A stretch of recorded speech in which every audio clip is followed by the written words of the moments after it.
وش فيها من الثلاثينيات؟ ايش فيها؟ تحسسوني اذا قلت ثلاثينية. ايش فيها؟ شو اخبارك هنوف؟ تمام الحمد لله، كيف حالك؟ الحمد لله. كيف الاجواء معك؟ والله الحمد لله تمام، اليوم تجنن الاجواء. شكلك من عشاق الميك اب، ها متحمسة واضح.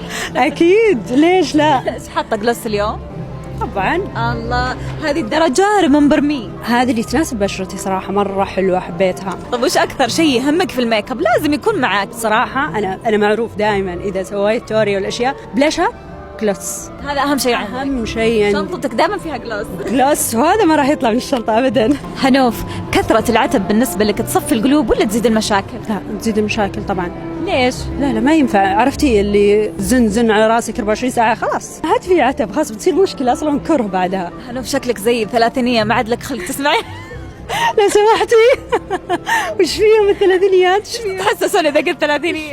ايش فيها؟ يعني خلاص وصلنا لمرحله ما عاد نحب العتب ولا شيء. الصراحه انا انسانه شاريه راحه بالي. هذا اللي اقصده، تعجبيني يا هنوف. ايش اسمها المرحلة الملكية؟ طبعا وصلنا للمرحله العاليه مره. طب هنوف، وش الفكرة الغلط اللي اخذوها الناس عندك وودك ترجعينها وتصححينها؟ ما ارجع ولا صح ابدا، ها؟